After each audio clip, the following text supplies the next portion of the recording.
Buenas noches. Me alegra ver un buen número de personas aquí esta noche. ¿Están dispuestos de estudiar la palabra del Señor, sí o no? ¿Se trajeron la almohada? ¿No? Tenía que haberse traído la almohada, la cobija y esta noche la cama también. No se preocupen, eso es nada más en broma. Bien, esta noche vamos a estudiar, como prometí anoche, en cuanto a la imagen de la bestia. Pero queremos orar para pedir la dirección de Dios primero. Nunca debemos abrir la palabra del Señor sin orar, porque el Espíritu Santo dio la palabra y solamente el Espíritu Santo puede venir a explicarnos esa palabra que Él dio. Así que quiero invitarles que inclinen sus rostros y vamos a elevar una oración al Señor. Padre, esta noche vamos a hablar de cosas solemnes. Vamos a trazar un tema de mucha actualidad. Vamos a analizar algunas cosas que están sucediendo ahora mismo. Y rogamos que por medio de la presencia de tu Santo Espíritu, tú abras mentes para que podamos comprender claramente lo que vamos a estudiar. Te pido también que tú suavices corazones, porque entender la palabra en la cabeza y recibirla en el corazón son dos cosas distintas. Así que danos entendimiento y la disposición de aceptar y recibir lo que vamos a estudiar. Te damos gracias de antemano por tu promesa de que estarás con nosotros, porque te lo pedimos en el nombre precioso de tu Hijo, Cristo Jesús. Amén. Muy bien. Esta noche queremos repasar lo que hemos estudiado hasta este momento. A veces cuando yo predico, mi esposa me dice: tú repites demasiado. Y yo respeto mucho la opinión de mi esposa, pero yo le digo a ella: ¿cómo crees tú que el loro aprende a hablar? Repitiendo. Ahora imagínense, si un loro puede aprender a hablar repitiendo, ¿cuánto podemos aprender nosotros? Así que vamos a repetir lo que hemos estudiado, particularmente en Daniel 7 y Apocalipsis 13. En primer lugar tenemos un león. ¿Qué representa el león? Babilonia, muy bien. Luego después tenemos otra bestia, un oso. ¿Qué representa el oso? Medo-Persia, muy bien. Luego tenemos una tercera bestia, un leopardo. ¿Qué representa el leopardo? Grecia, muy bien. Luego tenemos una bestia espantosa y terrible que resulta ser un dragón. Y este dragón representa ¿cuál reino? Roma. Pero luego Roma se divide ¿en qué? En 10 reinos, que son los países en Europa hoy en día, Europa occidental. Y luego en medio de esos 10 reinos, que están completos en el año 476, se levanta un cuerno pequeño. Y ese cuerno pequeño gobierna ¿por cuánto tiempo? Por 1260 años. Habla blasfemias contra el Altísimo. Además de eso, persigue a los santos del Altísimo. Piensa que puede cambiar la santa ley de Dios. Y dice la Biblia que le va bien, prospera durante ese periodo. Pero en 1798, ese cuerno pequeño que representa ¿cuál Roma? Roma papal, no la iglesia romana, sino la iglesia combinada con el Estado. Ese es el papado. En 1798 recibió una herida de muerte. Es decir, que antes de eso podía usar ¿qué cosa? La espada. ¿Y qué representa la espada? Representa el uso del poder civil para castigar a aquellos que no están de acuerdo con la iglesia. Ahora yo pregunto, ¿por cuánto tiempo hemos tenido paz como resultado de la herida mortal? Por algo más de 200 años. ¿Y por qué es que la herida mortal no se ha sanado? Porque no se le ha devuelto ¿qué? No se le ha devuelto al papado la espada del poder civil para poder perseguir a los que no están de acuerdo con sus enseñanzas. ¿Cuándo se va a sanar la herida? Cuando nuevamente el poder civil se preste para el uso de la iglesia para perseguir a aquellos que no están de acuerdo con las prácticas y las enseñanzas de la iglesia romana. Ahora, ¿quién va a ayudar a esta primera bestia a recuperar su poder? Esto es lo que estudiamos nosotros anoche. Estudiamos en cuanto a una bestia que se levantó ¿de dónde? De la tierra. La primera bestia se levantó del mar, un lugar diferente. La segunda bestia se levantó de la tierra. Y dice la profecía, ¿cuándo fue que se levantó? Después que la primera bestia recibió su herida mortal. Es decir, alrededor del año 1798, esta nación está empezando a surgir. ¿Qué representa esta bestia que se levanta de la tierra según estudiamos anoche? Representa el poder civil de los Estados Unidos de América. Pero esta bestia, una nación única, una sola bestia, no dos bestias, una bestia, una nación, tenía ¿cuántos cuernos? 2 cuernos. ¿Qué clase de cuernos? Cuernos como de cordero. ¿Qué representa el cordero en el libro de Apocalipsis? Cristo. Es decir, que estos 2 cuernos representan 2 reinos, porque vimos que los cuernos representan reinos, 2 reinos que reconoció Jesús, el Cordero de Dios. ¿Y cuáles eran esos 2 reinos que los Estados Unidos desde su época constitucional, en su declaración de independencia, en su constitución, en el acta de derechos? ¿Cuáles son esos 2 reinos que los padres constitucionales dijeron que existían en esta nueva nación, separados el uno del otro? La iglesia y el Estado. ¿Conocían ellos lo que pasó en la Edad Media cuando se unió la iglesia con el Estado? Claro que lo sabían. ¿Conocían lo que sucedió en la época colonial de la historia de los Estados Unidos cuando la iglesia pudo usar el poder civil? Claro que sí. ¿Conocían los padres constitucionales lo que pasó bíblicamente cuando los judíos emplearon al poder civil de Roma para matar a Cristo? Ellos entendían todo esto porque escribieron en cuanto a estas cosas. Y por lo tanto ellos dijeron, mire, nosotros vamos a tener en esta nación 2 reinos, vamos a reconocer 2 reinos, de donde se desprenden 2 principios. Los 2 principios son libertad civil y libertad religiosa. Pero la única forma en que usted puede tener los 2 principios de libertad civil y libertad religiosa es si usted reconoce que hay 2 reinos y esos 2 reinos deben mantenerse separados.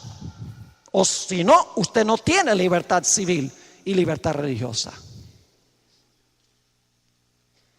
Pero dice en Apocalipsis 13:11 que esa bestia que tiene 2 cuernos como de cordero, la idea de que hay 2 reinos separados, de donde viene la idea de que va a haber libertad civil y libertad religiosa, esa bestia luego iba a hablar como un dragón.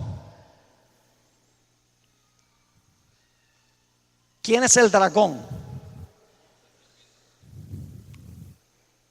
¿Quién es el dragón?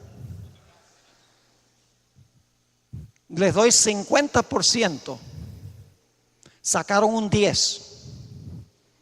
Los que dijeron Satanás. Escuchen bien.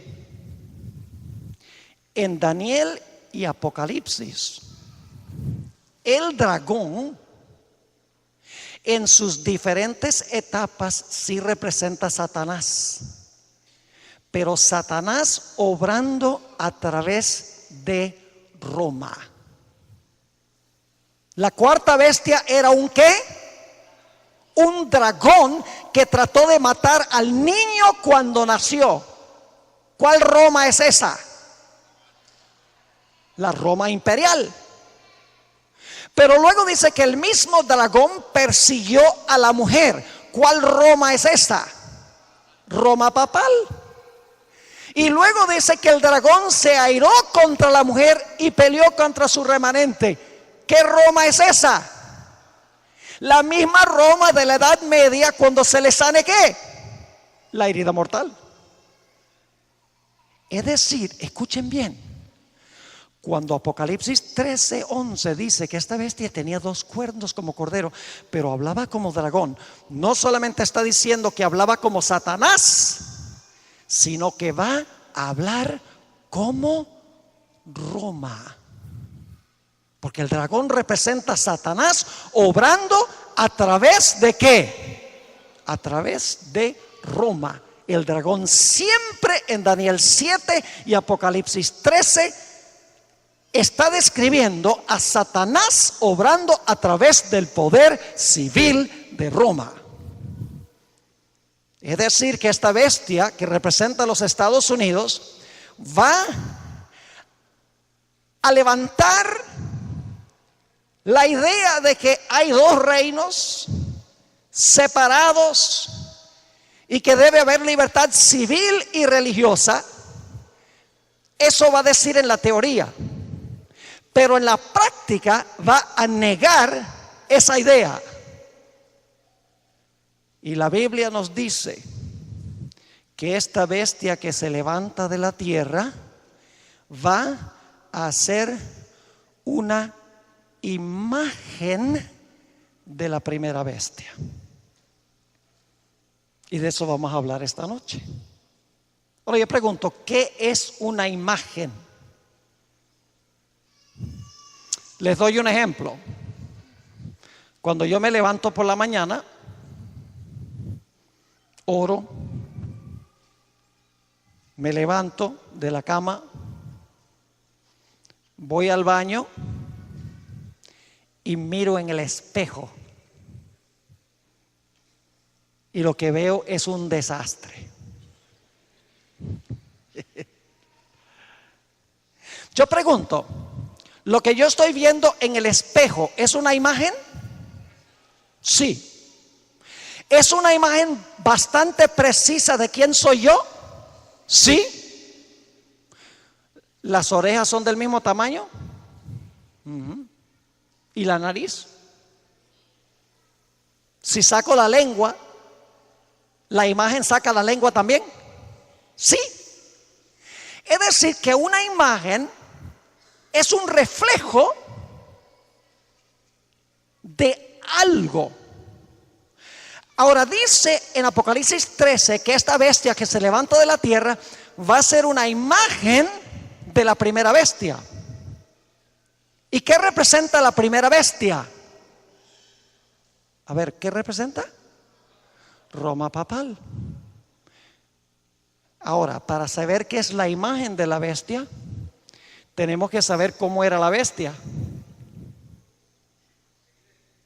¿Verdad que sí? Para saber cómo va a ser la imagen, necesitamos saber cómo fue la bestia. Porque la imagen es la imagen de la bestia. Entonces yo pregunto, ¿cómo es que fue la bestia? La característica primordial de la bestia, escuchen bien, según hemos estudiado, es que la bestia unió la iglesia con el Estado para perseguir a todos los que no estaban de acuerdo con sus prácticas y sus enseñanzas. Así fue el original, así fue la bestia. Como hemos estudiado ya, mezcló el hierro con el barro, usó la espada para matar a los santos. Y aquí dice que la imagen va a ser una imagen de la bestia. Es decir, que esta bestia que se levanta de la tierra, lo que va a hacer es una copia de cómo fue la bestia cuando dominó. Y cuando la bestia dominó, unió la iglesia con el poder civil y usó el poder civil para perseguir con la espada del poder civil a aquellas personas que no estaban de acuerdo con sus creencias y con sus enseñanzas. Es decir, que esta bestia que se levanta de la tierra le va a devolver la espada a la primera bestia. Esta bestia que se levanta de la tierra le va a curar la herida a la primera bestia. Porque la espada hirió a la bestia y la bestia no tenía la espada. El sanamiento tiene que ser que se le va a restaurar, ¿qué cosa? La espada. Es decir, que los Estados Unidos de América, que es representado por este símbolo, va a unir la iglesia con el Estado y va a hacer una imagen de lo que fue esa primera bestia durante su periodo de dominio. Ahora dice que la bestia tenía 2 cuernos como de cordero, pero hablaba como un dragón. Yo pregunto, ¿cómo es que habla una nación? Una nación habla a través de sus representantes, a través de la legislatura, porque ustedes nombran en Venezuela a la asamblea representantes. Y el pueblo habla a través de ellos. Es decir, que esta nación, algo va a pasar en el Congreso de los Estados Unidos, y esta nación que tiene estas dos ideas de 2 reinos, de donde viene la idea de 2 principios, a través de su asamblea legislativa va a hacer una imagen de lo que fue la primera bestia. Permítanme leerles una cita en El conflicto de los siglos, página 495, a donde Elena White explica qué es lo que significa el hablar de esta bestia. Dice: el hablar de la nación son los actos de sus autoridades legislativas y judiciales. ¿Cómo habla la nación? A través de sus autoridades, ¿qué? Legislativas y judiciales. Por esos actos, la nación, escuchen bien, la nación desmentirá los principios liberales y pacíficos que expresó como fundamentos de su política. Va a repudiar la idea de los 2 reinos, pero va a conservar la idea de los 2 reinos en la Constitución. Ahora vuelvo a preguntar, ¿cuáles 2 reinos reconoció Jesús? Dad pues a César lo que es de César y a Dios lo que es de Dios. Yo pregunto, ¿cuántas veces en los evangelios apeló Jesús al poder civil de Roma para ayudar a crecer su ministerio. Ni una sola vez. ¿O acaso Jesús, cuando las muchedumbres rechazaban su enseñanza, Jesús decía al poder civil de Roma: ellos no quieren aceptar mi enseñanza, mátenlos? ¿Fue así? No. Jesús nunca apeló al poder civil. Como ya hemos visto, dijo: mi reino no es de este mundo. Jesús reprendió al apóstol Pedro por usar la espada. Reprendió a los hijos del trueno que querían traer fuego del cielo. Rehusó que lo proclamaran rey cuando alimentó a los 5,000. En el monte de la tentación rehusó los reinos que le ofreció Satanás. Es decir, Jesús se mantuvo separado del Estado, del poder civil de Roma, porque él había venido como representante de su reino espiritual. Ahora escuchen bien lo que les voy a decir, y voy a usar a Venezuela como ejemplo. ¿Saben ustedes que ustedes son ciudadanos de 2 reinos aquí en Venezuela? Yo pregunto, ¿cuántos de ustedes son ciudadanos venezolanos? ¿Cuántos son bautizados? Entonces, ¿a cuántos reinos pertenecen? A 2. Ustedes pertenecen al primer reino por su nacimiento, pero pertenecen al segundo reino por su nuevo nacimiento. Y así es con esta bestia. Es una sola bestia, pero tiene 2 reinos, y la gente son ciudadanos de los 2 reinos, pero los 2 reinos no se deben entremezclar. Y como mencionaba anoche, la primera enmienda a la Constitución de los Estados Unidos es crucialmente importante, porque en la primera enmienda encontramos los 2 cuernos. La primera enmienda garantiza libertad religiosa y libertad civil.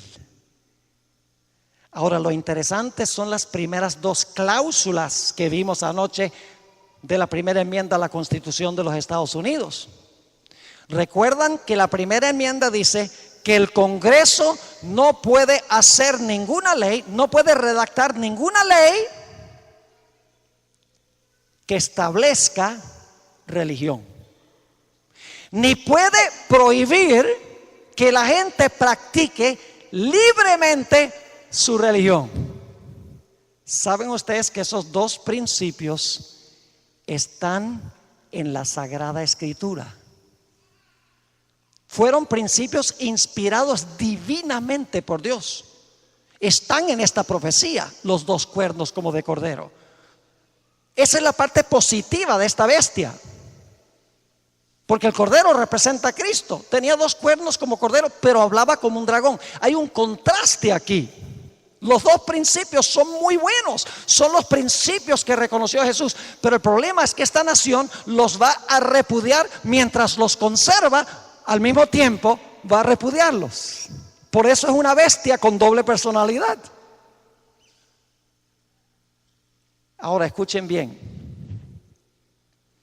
Estas 2 cláusulas que el gobierno de los Estados Unidos no puede establecer alguna observancia religiosa, ni puede prohibir que la gente practique libremente su religión, se encuentran ilustradas en 2 historias que conseguimos en el libro de Daniel. La primera historia la encontramos en Daniel el capítulo 3. ¿Recuerdan la estatua que levantó el rey Nabucodonosor? ¿Era Nabucodonosor el gobernante civil, sí o no? Era el rey. Y levantó una imagen, una estatua. Yo pregunto, ¿estaba estableciendo una observancia religiosa? Claro, porque puso la imagen, dijo, todo el mundo va a ¿qué? Va a adorar así. Nuevamente el poder civil imponiendo por ley una observancia religiosa. El Estado imponiendo una observancia espiritual, religiosa. Y ustedes notan que cuando el Estado impuso esta observancia religiosa, inmediatamente vino la persecución contra los que no estaban de acuerdo. Es decir, que cuando el poder civil establece religión, ¿qué viene como resultado? Persecución. Siempre es así. Pero hubo 3 jóvenes que rehusaron hacerlo. ¿Cuántos de ustedes creen que nosotros debemos obedecer al poder civil? Yo creo que debemos obedecer al poder civil. Todas las leyes legítimas del poder civil, nosotros debemos ser ciudadanos ejemplares. Y Daniel y sus amigos, Daniel 3 está hablando de sus amigos, eran ciudadanos ejemplares. Sus mismos enemigos decían: no podemos encontrar nada en ellos para acusarlos, sino su religión. Es decir, ellos obedecían las leyes civiles, pero cuando el rey se metió en la religión, ellos dijeron: no, Señor, porque nuestra religión tiene que ver con nuestra relación con Dios, y el poder civil no puede dictar eso. Ellos entendían la separación de la iglesia del Estado, y por lo tanto el rey, cuando vio que estos 3 jóvenes no se inclinaron, lo acusaron algunos de los líderes religiosos. El rey los trajo y les dijo: ¿es verdad que ustedes no se inclinan ante la imagen que yo levanté? ¿No la adoran? Y ellos dijeron: sí, rey. Y entonces el rey dice: les voy a dar otra oportunidad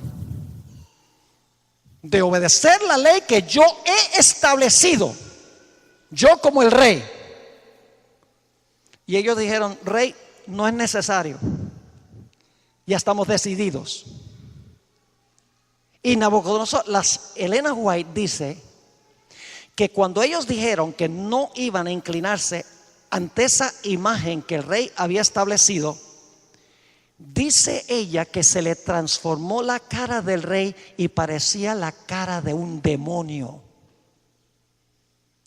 Y dice que levantando la mano en desafío al cielo dijo: ¿y qué Dios podrá librarlos de mis manos?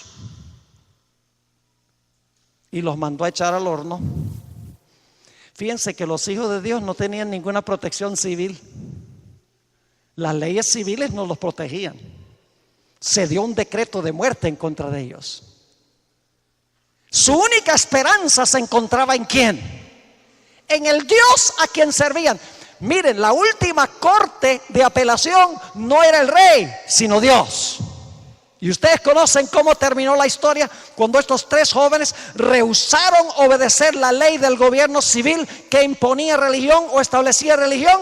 La Biblia nos dice que cayeron en el horno y empezaron a pasearse como si estaban en un jardín, pero no solos, acompañados. Había un cuarto personaje allí con ellos. Y Nabucodonosor miró y dijo: y el cuarto es semejante al Hijo de Dios. Y algunos dicen: ¿y cómo sabía él cómo se parecía el Hijo de Dios? La hermana White explica que Daniel se lo había explicado antes. Cómo se veía el ángel de Jehová, porque el ángel de Jehová se le aparecía a Daniel en sueños y en visiones, y Daniel le había dicho al rey cómo era el Hijo de Dios. Y es interesante que en Daniel 3, y este es un comentario parentético, que en Daniel 3 Nabucodonosor dice: el cuarto es semejante al Hijo de Dios, pero en el versículo 28 dice: Dios envió su ángel para librar a sus siervos que confiaron en él. Es decir, cuando el Estado establece alguna observancia religiosa, hay persecución y un decreto de muerte finalmente y solamente la intervención de Dios puede salvar a su pueblo. Eso ilustra, esta historia ilustra la primera cláusula de la primera enmienda. La primera enmienda dice que el Congreso no puede hacer ninguna ley que establezca alguna observancia religiosa. El gobierno no puede hacer una ley que dice que todo el mundo tiene que guardar el domingo. No puede hacer una ley que dice que todo el mundo tiene que guardar el sábado. No puede imponer una ley religiosa de ninguna clase, porque el Congreso no hará ninguna ley que establezca religión, dice la primera cláusula. Pero ahora escuchen, hay una historia de Daniel 6 que ilustra la segunda cláusula de la primera enmienda a la Constitución de los Estados Unidos, y es que el gobierno no puede prohibir que usted practique su religión. No puede hacer leyes que establezcan religión, ni puede tampoco hacer leyes que prohíban que usted practique su religión. Es decir, en los Estados Unidos, constitucionalmente, el Congreso no puede hacer ninguna ley que diga usted no puede guardar el sábado. Ni puede decir tiene que guardar el domingo, ni tampoco puede decir usted no puede guardar el sábado. No puede establecer religión, ni puede prohibir que usted practique su religión. Hay otra historia en Daniel que ilustra este segundo principio, y es la historia de Daniel 6. Escuchen bien. En Daniel 6, el rey no está diciéndole a la gente que tienen que adorar de cierta manera. Lo que está diciendo es que ustedes no pueden orar a otro Dios por 30 días. No le está diciendo tienen que orar así, sino que está prohibiéndoles que practiquen su religión. Esa es la segunda cláusula de la primera enmienda. Y claro, la Biblia dice que cuando el rey Darío prohibió que toda la gente practicara su religión, Daniel, como de costumbre, abrió las ventanas de su aposento y oraba a Dios 3 veces al día. Yo pregunto, ¿Daniel obedecía las leyes civiles legítimas de Babilonia? Mire, ustedes leen, Darío amaba a Daniel, porque Daniel era fiel, íntegro, honesto. Todas las leyes civiles él las obedecía, pero cuando el rey dijo que no puedes orar así, Daniel dijo, tú estás prohibiendo que yo practique mi religión, y eso no lo puede hacer el poder civil. ¿Están entendiendo? Y por lo tanto, fíjese que los líderes religiosos engañaron al rey. Cuando el rey se dio cuenta que lo habían engañado, se entristeció, porque los líderes religiosos habían engañado al rey para que el rey hiciera esta ley, porque querían acabar con Daniel, como va a pasar al final de la historia. Y nos dice la Biblia que Darío, con todo el dolor de su alma, mandó a echar a Daniel al foso de los leones. Y el rey le dijo cuando lo echó, Daniel, el Dios a quien tú sirves continuamente, que te libre de los leones, porque yo no puedo. Porque las leyes de los medos y persas no se podían cambiar. Así que Daniel cayó en el fondo del foso, y la Biblia dice que toda esa noche Darío no pudo dormir. Estaba pensando, ¿por qué yo fui tan tonto como para escuchar a los líderes religiosos para hacer esta ley? Ojalá hubiera visto que lo que él quería era acabar con Daniel, mi consejero, fiel ciudadano. Ay, si tan solo lo hubiera sabido. Toda la noche estuve inquieto, y tempranito por la mañana fue al foso de los leones y dijo, Daniel. Tal vez hubo silencio por un momento. Daniel, el Dios a quien tú continuamente sirves ¿ha podido librarte de las bocas de los leones? Y se oyó la voz: oh rey, el Dios a quien yo sirvo continuamente me ha librado de las bocas de los leones. Escuchen, el rey no tuvo la última palabra. La última palabra la tuvo Dios, porque sus siervos confiaron en él. Nosotros vamos a pasar por un tiempo de angustia semejante a estos tiempos de angustia de Daniel y sus amigos. Nuevamente el poder civil va a imponer una ley religiosa y va a prohibir que nosotros observemos el día sábado.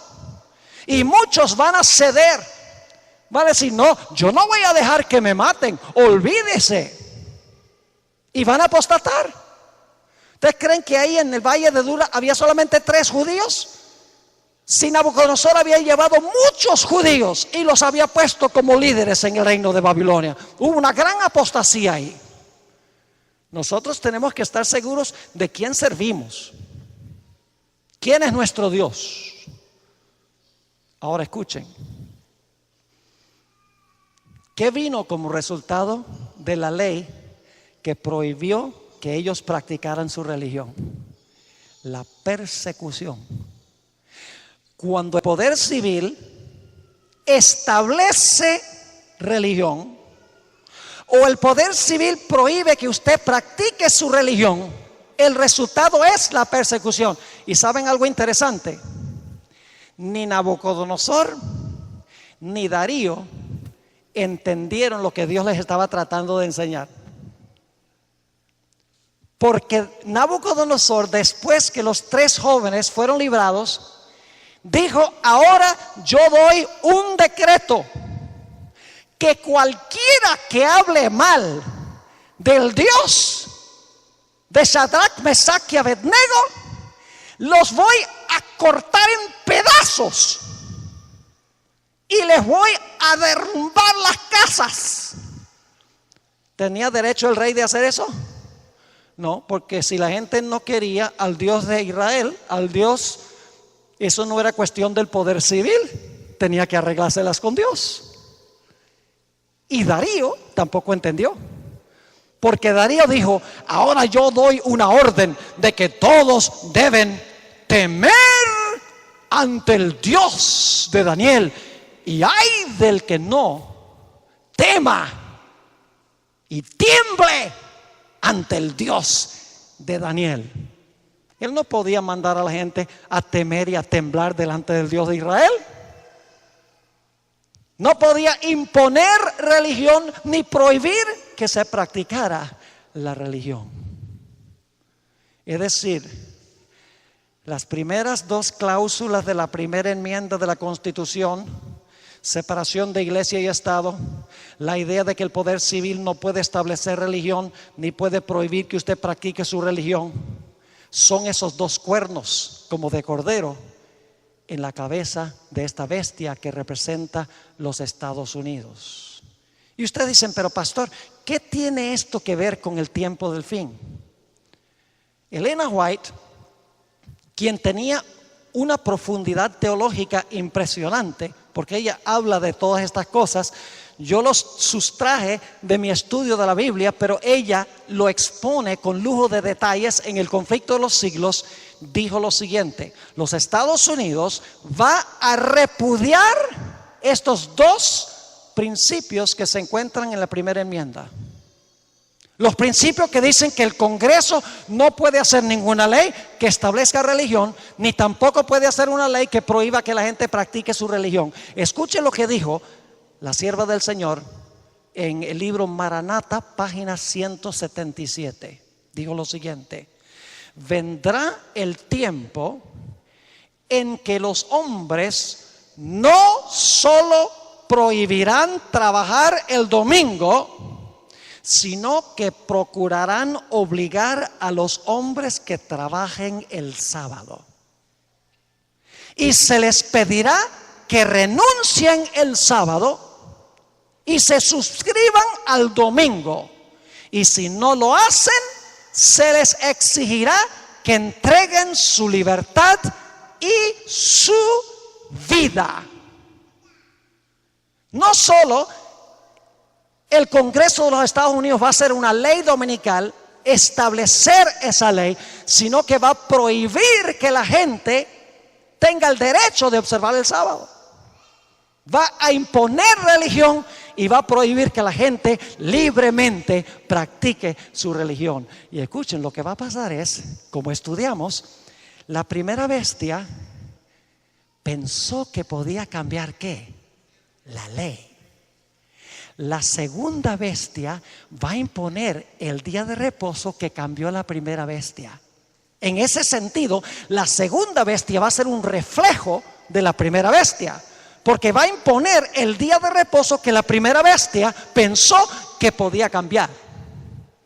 Ahora, alguien podría decir, pero Pastor Bor, ¿no sería una ley dominical en los Estados Unidos inconstitucional? Claro que sí. Cualquier persona, cualquier niño en kinder puede entender que si la primera enmienda, la primera cláusula dice que el gobierno no puede hacer ninguna ley que establezca alguna observancia religiosa, si el Congreso hace una ley que dice todo el mundo a guardar el domingo, eso es inconstitucional. ¿No sería inconstitucional que el Congreso de los Estados Unidos hiciera una ley que dijera no pueden guardar el sábado? Sí, porque la segunda cláusula dice que no puede haber ninguna ley que prohíba que usted practique libremente su religión. Leyes como estas serían inconstitucionales. Y yo estoy seguro que cuando suceda esto, va a haber grupos en los Estados Unidos que van a poner demandas y van a llevar esto a los tribunales para cuestionar la constitucionalidad de leyes como estas. Ahora escuchen, no es que los Estados Unidos van a borrar de la Constitución la primera enmienda, la van a conservar. Pero al mismo tiempo que tienen la primera enmienda, que el gobierno no puede hacer ninguna ley que establezca religión, ni puede prohibir que usted practique su religión, porque hay separación del poder civil y el poder religioso, al mismo tiempo que en su constitución va a conservar esos dos principios, los va a negar en la práctica haciendo leyes inconstitucionales. Por eso dice, tiene dos cuernos como de cordero, pero al mismo tiempo habla como un dragón. ¿Les queda claro? Ahora, el gobierno de los Estados Unidos tiene 3 ramos, igual creo que el de Venezuela: el poder ejecutivo. ¿Y quién tiene el poder ejecutivo? El presidente. El poder legislativo son los tribunales, ¿verdad? Perdón, es el Congreso o la Asamblea. Y el poder judicial, que son los tribunales. ¿Tienen los 3 ramos? ¿Aún en Venezuela? Sí. En los Estados Unidos existen estos 3 ramos. Ahora, siempre que yo hablo sobre esto, yo le pregunto a la gente, ¿cuál de los 3 ramos de gobierno en los Estados Unidos es el más poderoso? Y casi invariablemente la gente dice el poder ejecutivo. Otros dicen el poder legislativo, porque el poder legislativo redacta las leyes, el poder ejecutivo las hace cumplir. Y en los Estados Unidos el poder judicial interpreta las leyes y dice si son constitucionales o no. El ramo de gobierno más poderoso no es ni el ejecutivo ni el legislativo, sino el poder judicial, particularmente la Corte Suprema de los Estados Unidos. Y ustedes dicen, ¿por qué? Escuchen, en los Estados Unidos el Congreso puede redactar una ley, pero si la gente cuestiona esa ley y lo lleva a la Corte Suprema, y la Corte Suprema dice que esa ley que hizo el Congreso no es constitucional, no va. Por el otro lado, el Congreso puede hacer una ley constitucional, pero si la Corte Suprema dice que no es constitucional, la ley no va. Es decir, el poder legislativo puede hacer 1000 leyes, pero si la Corte Suprema dice que no son constitucionales, el poder ejecutivo no las puede hacer cumplir. Es decir, el ramo de gobierno más poderoso en los Estados Unidos es el poder judicial, particularmente la Corte Suprema de los Estados Unidos, que dice si una ley es constitucional o inconstitucional. Si ustedes no creen que la Corte Suprema es el ramo más poderoso en los Estados Unidos, poder judicial, particularmente la Corte Suprema, lo único que tienen que recordar fue la elección del año 2000 en los Estados Unidos. Cuando terminó la elección, había un estado a donde no se sabía quién había ganado. Ese estado era el estado de la Florida. Y yo no sé si ustedes recuerdan, pero por varias semanas los dos candidatos, George Bush y Al Gore, estaban contratando abogados y estaban llevando a los tribunales inferiores, los tribunales intermediarios, peleando de que recontaran los votos, de que hicieran una nueva elección, peleando, llevándolo a los tribunales. Pero lo interesante es que cuando fue llevado a la Corte Suprema de los Estados Unidos, la Corte Suprema dijo: no hay que contar nada, ni hay que tener una nueva elección. George Bush es presidente de los Estados Unidos. George Bush fue elegido por la Corte Suprema de los Estados Unidos de América. Es decir, el presidente fue elegido por 9 personas. Eso es poder. La Corte Suprema tiene un tremendo poder. Ahora escuchen lo que voy a decir. La Corte Suprema de los Estados Unidos tiene 9 jueces. El 25% de la población de los Estados Unidos es católico o es católica. 25% de la población de los Estados Unidos es católica. Quiere decir que 75% no son católicos. Hay judíos, hay protestantes, hay hindúes, musulmanes, pero no son católicos. Pero ¿saben ustedes cuántos miembros de la Corte Suprema hoy son católicos romanos? 6 de los 9 son católicos. La última que fue nombrada a la Corte Suprema fue Sonia Sotomayor, una puertorriqueña que nació en los Estados Unidos, pero de trasfondo puertorriqueño, y ella es católica romana. Ahora escuchen, los otros 3 jueces, fuera de los 6 que son católicos, se están poniendo viejos, y uno ya dijo que se va a jubilar a fines de este año. Otra ha padecido de cáncer, es viejita, es judía. Es decir, que los 3 jueces que están en la Corte Suprema, que no son católicos, pronto van a salir de la Corte Suprema. Y la Iglesia Católica ha hecho todo lo posible por controlar el sistema político de los Estados Unidos de América. Cuando ganó Barack Obama la presidencia de los Estados Unidos, una de las primeras cosas que hizo la Iglesia Católica fue invitarlo a dar el discurso de graduación en la Universidad de Notre Dame, la universidad por excelencia más reconocida católica, la mejor de los Estados Unidos de América. Y hubo muchos católicos que protestaron. ¿Cómo vas a traer que no es católico aquí para dar ese discurso? Además, Barack Obama cree en el aborto y la iglesia católica está en contra del aborto. Y hubo protestas. Pero los administradores de la institución dijeron: no, Barack Obama va a venir. Y poco después de eso, eligió a Sonia Sotomayor como la 6ª juez en la Corte Suprema de los Estados Unidos.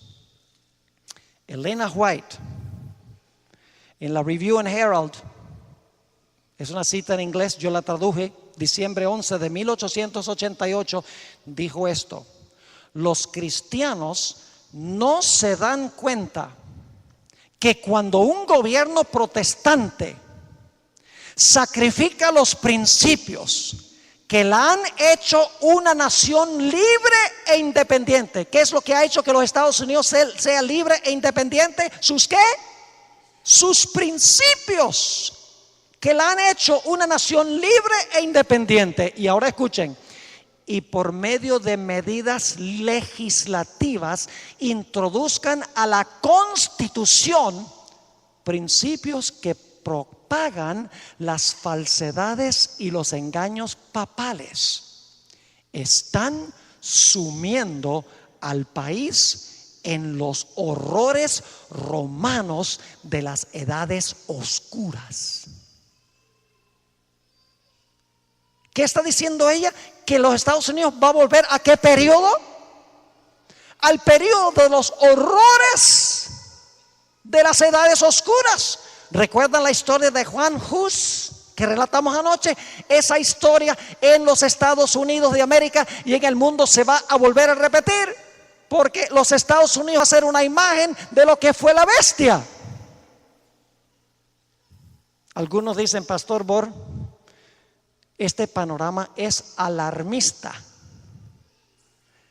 Los jueces de la Corte Suprema de los Estados Unidos son patriotas, son americanos, norteamericanos, son ciudadanos de los Estados Unidos antes de ser aliados de la Iglesia Romana. Estos jueces nunca podrían introducir los horrores de las edades oscuras de la Edad Media. Conflicto de los siglos, página 637, dice la sierva del Señor: la Iglesia Católica Romana, con todas sus ramificaciones en el mundo entero, forma una vasta organización bajo el control de la sede papal y destinada a servir los intereses de ella. Instruye a sus millones de adeptos en todos los países del globo para que se consideren obligados a obedecer al Papa. Y saben ustedes, los últimos 2 papas, Juan Pablo II y Benedicto XVI, han estado presionando a la comunidad europea para que impongan una ley dominical a nivel de todos los países europeos.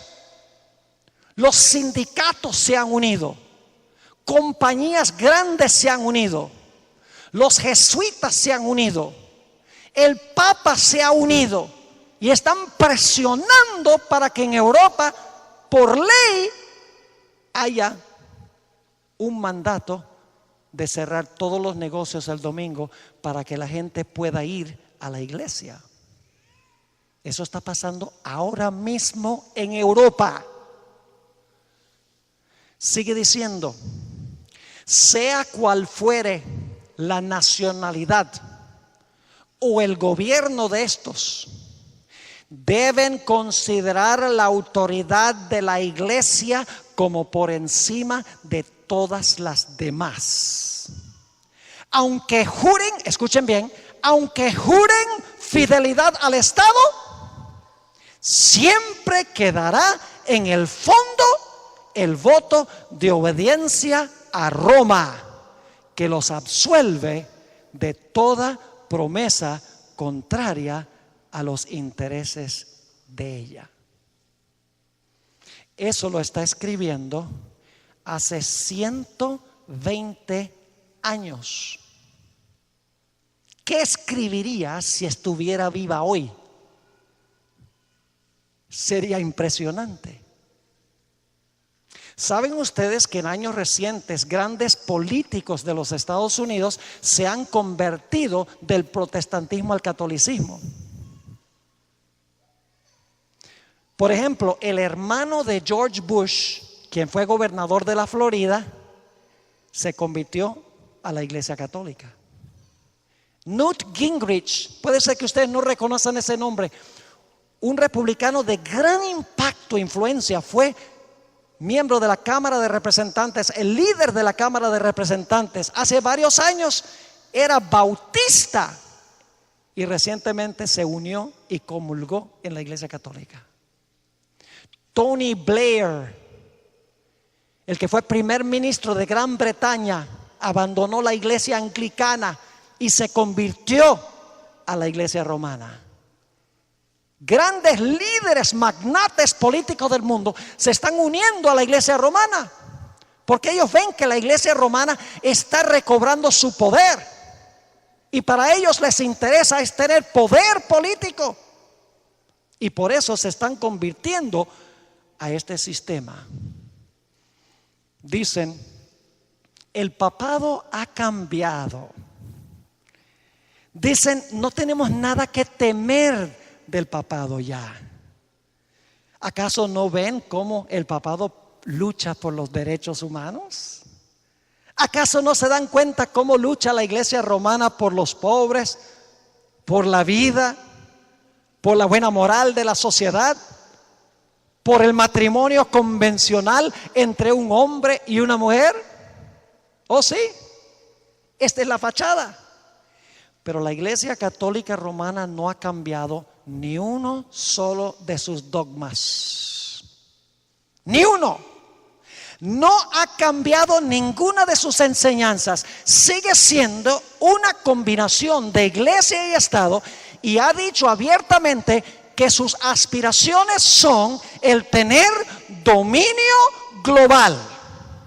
Ellos lo han dicho repetidas veces en años recientes. Un teólogo católico dijo esto: en la minoría somos como un cordero, en la igualdad somos como una serpiente, en la mayoría somos como un león. Elena White lo expresó de esta forma en El conflicto de los siglos, página 628. Hablando de la iglesia romana, dice, forma parte de su política asumir el carácter que le permita realizar mejor sus fines.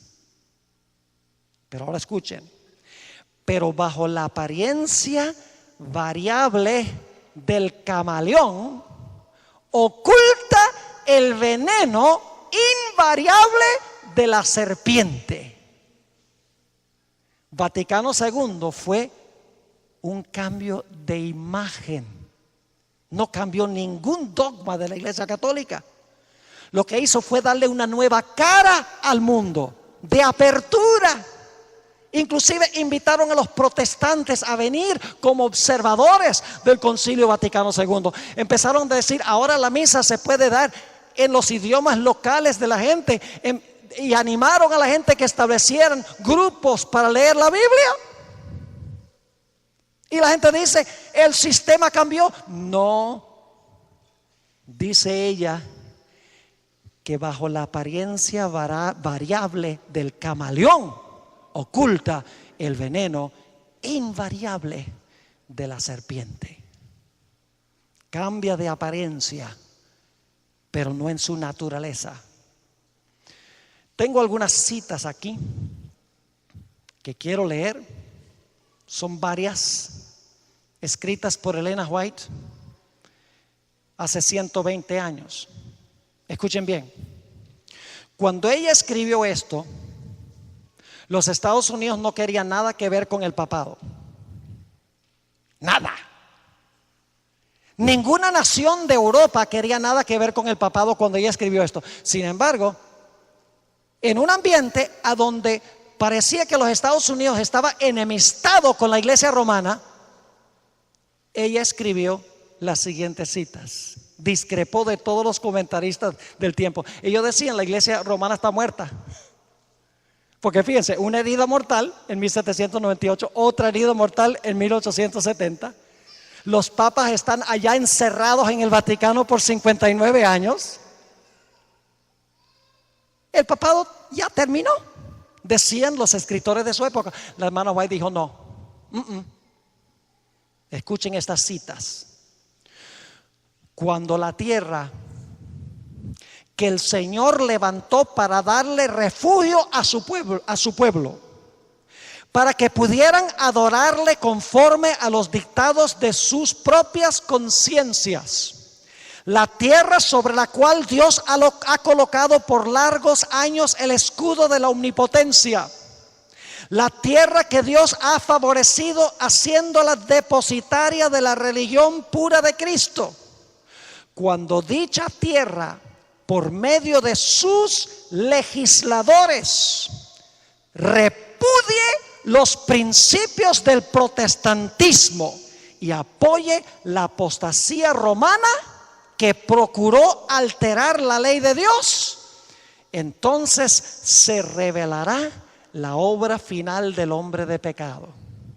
Los protestantes le brindarán toda su influencia y apoyo al papado por un acto nacional. Un acto nacional es un acto del Congreso. Por un acto nacional impondrán la observancia del falso sábado. Y ahora escuchen la terminología que usa. Por un acto nacional impondrán la observancia del falso sábado y le darán vida y vigor. Si le van a dar vida y vigor es porque el papado ahorita no tiene qué. Cuando ella escribió no tenía vida ni vigor, porque usted no le puede dar a alguien lo que ya tiene. ¿Por qué habría que darle vida y vigor? Porque cuando ella escribió, el papado tenía qué, una herida mortal. Dice: por un acto nacional le darán vida y vigor a la fe corrupta de Roma, y así revivirán. Fíjense el término otra vez: revivirán, porque tiene una herida mortal. Revivirán su tiranía y su opresión de la conciencia. Entonces será tiempo para que Dios obre con gran poder para vindicar su verdad. En el conflicto de los siglos, página 496. Escuche, tan claro que ella tenía esto. Para que los Estados Unidos formen una imagen de la bestia, el poder religioso debe dominar de tal manera al gobierno civil. Para ser una bestia, ¿qué tiene que hacer el poder religioso? Dominar de tal manera al gobierno civil que la autoridad del Estado sea empleada también por la iglesia para cumplir sus propios fines. Yo pregunto, ¿eso fue lo que caracterizó a la bestia durante los 1260 años? ¿Que la iglesia usó el poder civil para lograr sus objetivos? Sí, por eso es lo que significa la imagen. Se va a hacer una copia de lo que existió en la Edad Media. Los Estados Unidos le va a devolver la espada del poder civil al papado. En la página 638 dice la misma escritora: Roma se ha propuesto a restablecer. Fíjense, la terminología es tan interesante: a restablecer. ¿Por qué tiene que restablecerlo? Porque lo perdió. Roma se ha propuesto a restablecer su poder y a recuperar la supremacía que perdió. Y luego advierte: establezcase en los Estados Unidos el principio de que la iglesia puede emplear o controlar el poder del Estado. Que las leyes civiles puedan hacer obligatorias las observancias religiosas. En una palabra, que la autoridad de la iglesia con la del Estado debe dominar las conciencias, y el triunfo de Roma quedará asegurado en la gran república de la América del Norte. Impresionante. Va a pasar lo mismo que pasó con Jesús. El Señor Jesucristo fue acusado no por violaciones del Código Civil, sino porque en las mentes de los judíos Él estaba violando los principios de la iglesia. Y le hicieron un juicio religioso. Y luego lo entregaron al poder civil para que el poder civil lo exterminara. ¿Recuerdan ustedes el argumento que usó Caifás después de la resurrección de Lázaro? Es necesario que un hombre muera y no que toda la nación perezca. Esta ley se va a imponer en un tiempo de crisis nacional, desastres sin par, criminalidad creciente, desastres por todas partes, colapso económico, hasta llegar al punto de decir: si no hacemos algo, nuestra nación va a perecer. ¿Y a quién le echaron la culpa los judíos en la época de Jesús? A Cristo. Él es el que puede causar que sea destruida la nación. ¿A quiénes se les va a acusar al final de la historia? Al pueblo de Jesús. Y el que persigue al pueblo de Jesús, persigue a Jesús. ¿Recuerdan a Saulo de Tarso, que iba camino a Damasco para perseguir a la iglesia, el cuerpo de Cristo? Cuando iba camino a Damasco, un poder lo tumbó al suelo y le dijo: Saulo, Saulo, ¿por qué me persigues? La voz vino del cielo y Saulo dice: pero yo no sabía que Damasco quedaba para arriba. Y dice: ¿quién eres tú que yo estoy persiguiendo? Yo soy Jesús de Nazaret, a quien tú persigues. El que persigue al pueblo de Dios, persigue al Dios del pueblo. El pueblo de Dios es la niña de su ojo, y ningún ser humano puede prevalecer contra Dios cuando está con su pueblo. Es una imposibilidad. Se va a repetir otra vez la historia. Y no solo los Estados Unidos, sino que todo el mundo va a seguir el ejemplo de los Estados Unidos. En el libro Testimonios para la Iglesia, tomo 6, página 18, dice Elena White: al unirse los Estados Unidos, la tierra de la libertad, con el papado para oprimir las conciencias y para obligar a todos que honraren el falso sábado, la gente de todo país del globo será inducido a seguir su ejemplo. La Biblia dice que todo el mundo se maravilló en pos de la bestia, instigados por la bestia que tiene cuernos como cordero, pero habla como un dragón. Saben que en los Estados Unidos ha habido un acercamiento impresionante entre católicos y protestantes, un ecumenismo eclesiástico, podríamos decir. Los católicos y los protestantes se han unido para pelear por causas sociales que no son malas, son buenas. Por ejemplo, luchando en contra del aborto, Es una buena causa. Luchando a favor de un matrimonio tradicional entre un hombre y una mujer. Luchando contra la pobreza. Uniéndose para elegir candidatos conservadores. Cooperando juntos para elegir jueces que mantengan en alto la moral del país. 3 documentos han firmado juntos los protestantes y los católicos recientemente. Uno se llama Evangélicos y Católicos Juntos. Y ese documento sencillamente en cortas cuentas dice: luchemos todos por predicar el Evangelio. No tratemos de ganar miembros de otras iglesias. Básicamente, todos creemos lo mismo en los puntos básicos del cristianismo. Grandes líderes religiosos, católicos y protestantes, firmaron ese documento, Evangélicos y Católicos Juntos.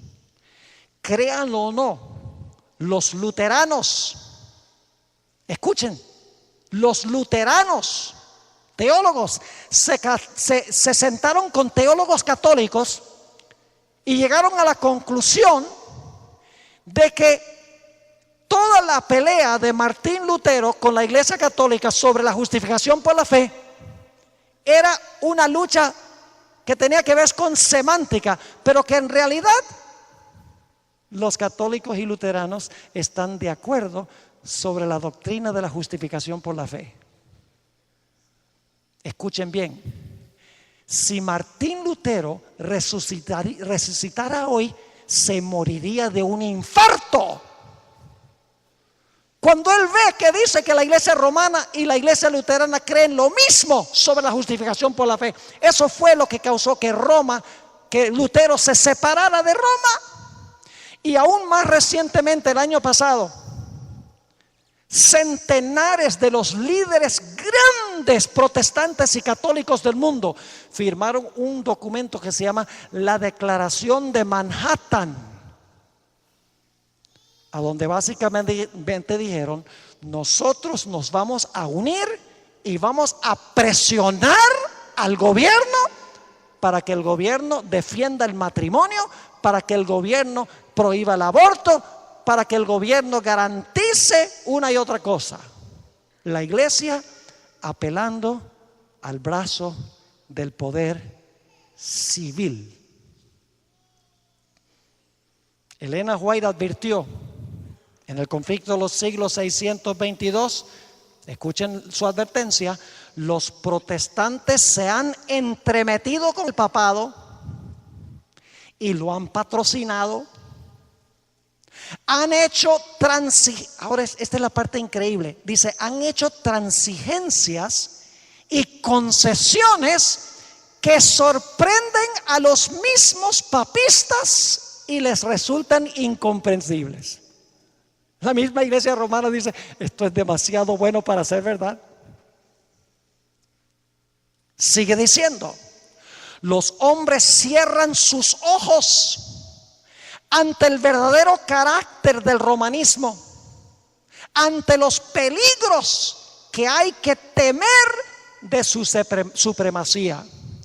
Hay necesidad, y eso es lo que yo estoy haciendo aquí, hay necesidad de despertar al pueblo para hacerle rechazar los avances de este enemigo peligrosísimo de la libertad civil y religiosa. Poderoso, escrito hace 120 años, pero de mucha actualidad hoy. Pero no solamente los Estados Unidos, los protestantes y los católicos están trabajando juntos en áreas de religión, también lo está haciendo el gobierno de los Estados Unidos a nivel político con el Vaticano. Ustedes posiblemente conocen la historia de cómo Ronald Reagan se unió con Juan Pablo II para llevar a la Unión Soviética a la quiebra, para que cayera el comunismo en lo que fue la Unión Soviética. Fue una alianza secreta entre los Estados Unidos y el papado. Los Estados Unidos tiene un embajador en el Vaticano, un país que tiene un embajador en una iglesia. Una violación clara de la separación de iglesia y Estado. El Congreso de los Estados Unidos de América le dio al Papa Juan Pablo II la medalla de la libertad. Incomprensible. 5 de los representantes de los Estados Unidos, 3 presidentes, George Bush padre, George Bush hijo y Bill Clinton, junto con la secretaria de Estado Condoleezza Rice y la esposa de George Bush el hijo, apareció la foto en el periódico, arrodillados delante del cuerpo muerto de Juan Pablo II. Y George Bush le dio una invitación al Papa Benedicto XVI para que viniera a la Casa Blanca a hablar allí en las afueras de la Casa Blanca. Mire, si George Washington y Thomas Jefferson y Juan Adams y James Madison y Benjamin Franklin resucitaran hoy, les pasaría lo mismo que a Lutero. Se morirían de un infarto. No podrían creer lo que está sucediendo, lo que está pasando. El problema es que la gente hoy sufre de amnesia histórica. La gente hoy en día no conoce historia. ¿La ha olvidado? Yo les prediqué mi primer sermón en cuanto a los orígenes del colegio de Nirgua. Se sabe mucho de la historia, pero hay cosas que yo compartí que varias personas me han dicho: nosotros no sabíamos eso, pero esa generación lo sabía. Nadie lo escribió, nadie lo pasó a la siguiente generación para que se mantuviera vivo. Y así es. 200 años después de la herida mortal, la gente ha olvidado, dice: no, este sistema no es peligroso. Este sistema ha cambiado. Vivimos en un mundo diferente. Amnesia histórica. Hay que estudiar la historia a la luz de la profecía. ¿Ustedes recuerdan cómo Pilato condenó a un hombre inocente? Saben que los legisladores de los Estados Unidos van a hacer exactamente lo mismo. Escuchen lo que dijo Elena White. Y ustedes saben que Pilato entregó a Jesús porque quería conservar su posición política y porque los líderes religiosos presionaron al pueblo para que pidiera la muerte de Jesús. Escuchen lo que dice ella. Testimonios para la Iglesia, tomo 4, página 451. Dice ella: a fin de asegurarse la popularidad y el apoyo, los legisladores cederán a la exigencia por una ley dominical. Por asegurarse que la popularidad y qué, el apoyo de ¿quiénes? Del pueblo. ¿Quiénes eligen a estas personas? El pueblo. Entonces, cuando la iglesia diga hay que hacer esta ley, ellos van a decir: si no ponemos la ley, la gente se pone brava, no vota por nosotros y perdemos la posición. En otra cita, esta es muy significativa, dice ella, esta no está en español tampoco, Review and Herald, diciembre 24, 1889, dice: los ministros de las varias denominaciones están actuando por subterfugio, es decir, por debajo de cuerdas, trazando planes de gran importancia para el pueblo de Dios. Y el objetivo de esta maniobra secreta es ganar el apoyo popular. ¿Qué es lo que están haciendo los ministros? Tratando de ganar ¿qué cosa? El apoyo popular para la imposición del domingo como día sagrado.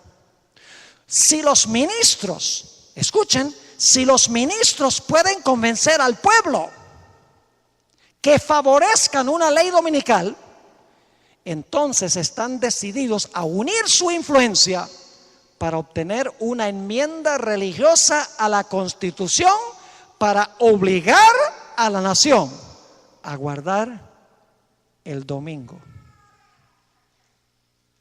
Igualito que en los tiempos de Jesús. Los líderes influyendo sobre el pueblo para matar a Jesús. Los líderes religiosos influyendo el pueblo para imponer una ley dominical. Ahora necesitamos llegar a una conclusión. Dos perspectivas para terminar. La primera perspectiva es la de Apocalipsis 17, que será nuestro estudio de mañana en la noche.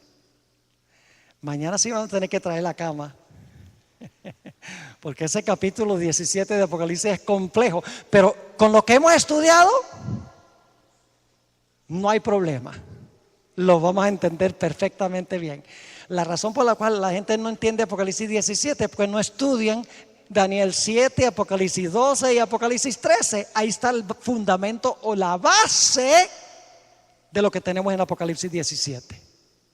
En Apocalipsis 17 se presenta a una gran ramera. Y esa gran ramera está sentada sobre muchas aguas. Yo pregunto, ¿las aguas van a fluir de nuevo? ¿Recuerdan las aguas que se secaron? ¿Recuerdan la herida mortal? Una cabeza fue herida. ¿Van a fluir las aguas de nuevo? Claro que sí, porque dice que la ramera está sentada sobre muchas aguas. ¿Qué significa el acto de que está sentada? Las controla y las domina. Reina sobre las aguas. Y dice que fornica ¿con quiénes? Con los reyes de la tierra. Y dice que está vestida de oro, plata y piedras preciosas, y de púrpura y escarlata. ¿Necesito decir a cuál sistema pertenecen estos colores? Y tiene hijas que nacieron de ella, porque se le llama la madre de las rameras. Interesante. Los comerciantes de la tierra se deleitan también en relacionarse con ella. Y el panorama en Apocalipsis 17 es que todo el mundo, los políticos, los comerciantes, los líderes religiosos, las muchedumbres, todos están unidos para perseguir al pueblo de Dios. Pero como estudiaremos mañana, de repente los reyes de la tierra se van a dar cuenta que la ramera los ha estado engañando. Y ya se acabó la cooperación. Va a pasar lo mismo que pasó en la Revolución Francesa. Este sistema que recibió la herida mortal, su herida mortal es sanada. Los comerciantes, los políticos, los religiosos, las muchedumbres, todos unidos para establecer un nuevo orden mundial. De repente los reyes de la tierra se van a despertar, como hizo Francia en 1798. Y dice en Apocalipsis 17 algo espectacular. En el versículo 16 dice que los reyes aborrecerán a la ramera y la dejarán desolada y desnuda, y devorarán sus carnes y la quemarán con fuego.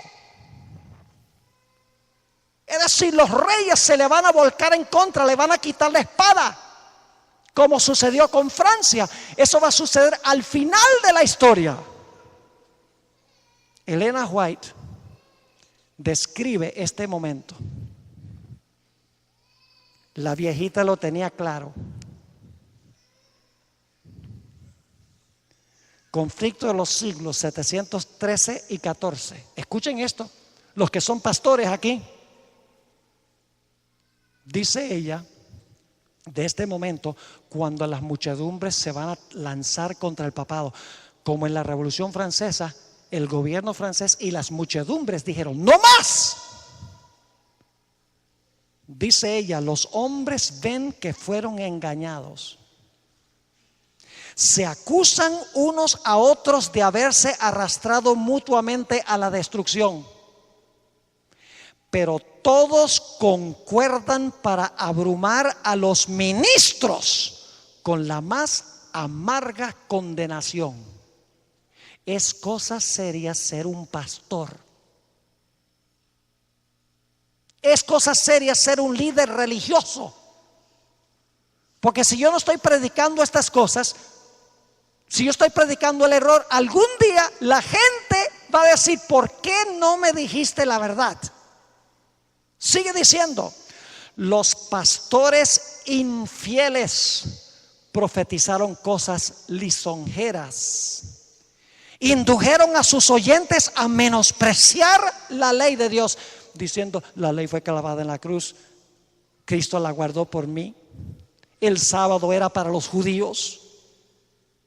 Los pastores infieles profetizaron cosas lisonjeras, indujeron a sus oyentes a menospreciar la ley de Dios y a perseguir a los que querían santificarla.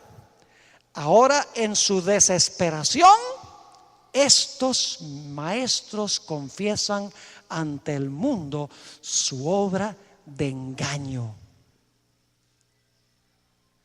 Las multitudes se llenan de furor. Las multitudes sobre las cuales se sentaba se llenan de furor. Estamos perdidos, exclaman, y vosotros sois causa de nuestra perdición. Y se vuelven contra los falsos pastores, contra el falso sistema religioso. Precisamente aquellos que más los admiraban en otros tiempos pronunciarán contra ellos las más terribles maldiciones. Las manos mismas que los coronaron con laureles se levantarán para aniquilarlos. Las espadas que debían servir para destruir al pueblo de Dios se emplean ahora para matar a sus enemigos. Por todas partes hay luchas y derramamiento de sangre. ¿Se va a repetir la Revolución Francesa? Sí, pero no en Francia, en el mundo. El mundo entero va a descubrir el engaño, pero es demasiado tarde para salvarse. La última historia que quiero compartir con ustedes rápidamente es la historia que encontramos en el libro de Esther. Esta es una historia profética. No es solo una historia, es una historia que ilustra lo que va a pasar. Resulta que había un personaje llamado Amán. Era un personaje malévolo, como lo era su esposa Zeres. Y Amán influenció al rey, al poder civil, para que diera un decreto de que todos debían inclinarse ante él.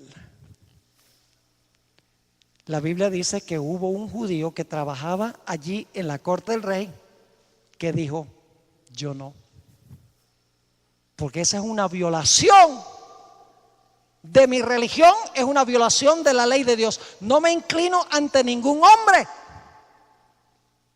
Además, el rey no tiene derecho de dar ningún decreto de que alguien se incline ante nadie, porque el poder civil no puede meterse en mi religión. Y la Biblia dice que cada vez que pasaba Amán, todo el mundo se inclinaba y Mardoqueo se quedaba parado. Y esto enojó a Amán. Y dijo: yo tengo que acabar con este hombre que no se inclina, que no me adora, por orden del rey. Y por lo tanto, junto con su esposa, preparó una trama. Dijo: la única forma como yo puedo exterminar a esta gente es si logro convencer al poder civil que esta gente es peligrosa. Vaya, vaya, no hay nada nuevo debajo del sol. Fíjense lo que dijo Amán al rey en Esther 3, 8 y 9. Y dijo Amán al rey Asuero: hay un pueblo esparcido y distribuido entre los pueblos en todas las provincias de tu reino. Ahora escuchen. Y sus leyes son diferentes de las de todo pueblo y no guardan las leyes del rey. ¿Cuál ley del rey? Que se debía adorar a Amán, porque sus leyes eran diferentes, que no permitía eso, y por lo tanto no obedecían ley civil, porque el gobierno civil no tenía ningún derecho de hacer una ley de esa clase.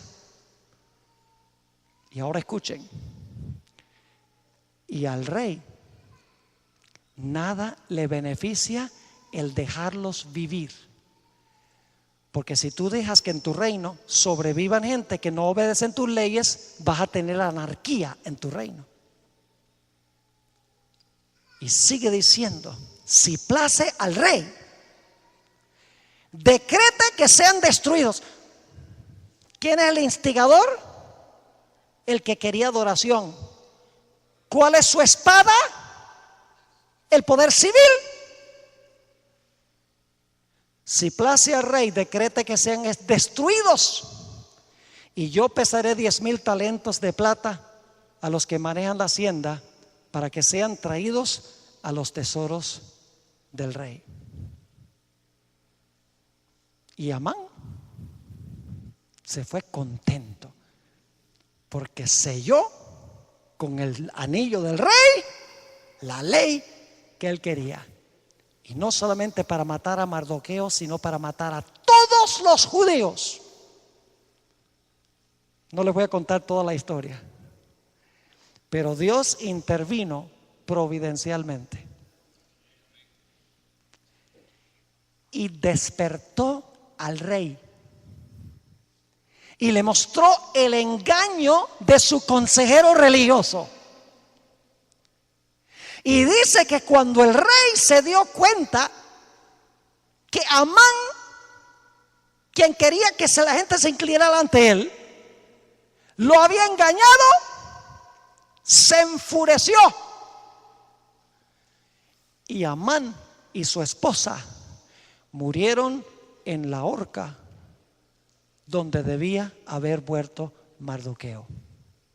El rey se volcó en contra de Amán, donde antes lo había apoyado. Fíjense qué interesante que en todas estas historias pasa lo mismo. ¿Quiénes murieron cuando los 3 jóvenes fueron echados al horno? Los que los echaron.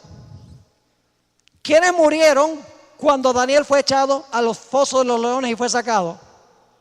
Los que planearon la trama. ¿Quiénes murieron en la historia de Esther? Los que planearon la trama.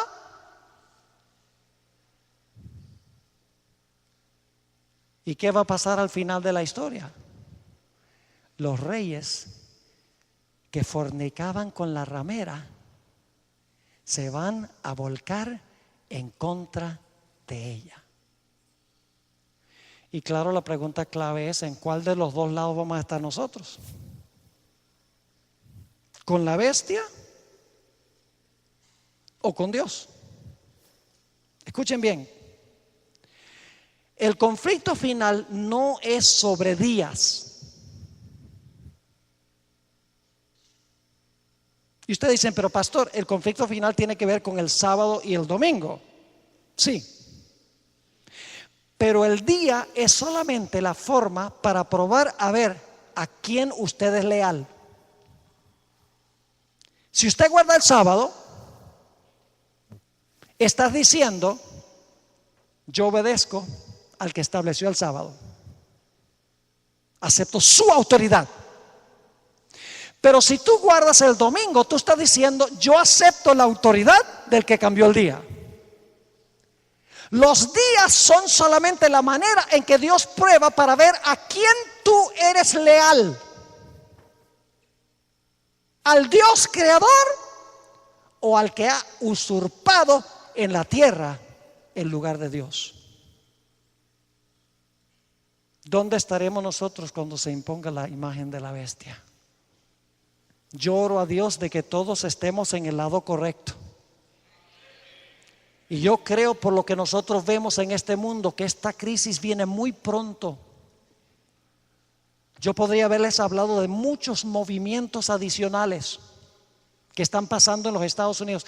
Está pasando tanto que yo no puedo mantenerme ni al día con todas las ocurrencias que están sucediendo en los Estados Unidos de América y en el mundo. Ciertamente estamos cerca de ese tiempo. Yo te pregunto en esta noche, ¿en cuál lado escoges estar? Yo voy a decir como Elías: si Jehová es Dios, seguidle. Y si Baal, seguid en pos de él. Ahí dice que cuando él dijo esas palabras, nadie le contestó palabra, todos se quedaron neutrales. Pero cuando cayó del fuego del cielo, el pueblo de Israel dijo: Jehová, Él es Dios. Mi pregunta es esta noche: ¿estás tú dispuesto o dispuesta con los que están escuchando por radio de decir: Jehová es el Dios, su señal es el sábado, lo guardaré porque lo amo y quiero estar ese día con él, y seré leal aun cuando tenga que enfrentarme a la muerte? Si eso es el deseo de tu corazón, ponte de pie, porque yo quiero tener una oración contigo en esta noche. Gloria a Dios. Oremos. Padre, hemos hablado de cosas profundas y solemnes. Lo que yo he hablado no es con el fin de ofender a nadie dentro de una iglesia, pero lo que he hablado es la verdad de tu santa palabra. Te ruego, Señor, que tú obres en los corazones de los que están escuchando por radio en muchas partes de Venezuela y del mundo. Este tema puede haber levantado prejuicios, puede haber causado que la gente patalee en contra de la verdad. Te ruego, Señor, que tu Santo Espíritu prevalezca en los corazones de estas personas, que puedan sentarse, reflexionar y puedan tomar su posición junto con tu pueblo. Te doy gracias por todos los que se han puesto de pie en esta noche diciendo: Jehová, Él es Dios. Gracias, Padre, porque eres un Dios tan grande y tan bueno. Sabemos que va a haber persecución. Durante el tiempo de angustia previo, algunos de tu pueblo perecerán, pero no importa, porque tú eres el Dios de la resurrección. Padre, fortalécenos en nuestra vida espiritual. Te damos gracias por haber estado con nosotros en esta noche. Y gracias por escuchar nuestra oración, porque te lo pedimos en el precioso nombre de tu Hijo, Cristo Jesús. Amén.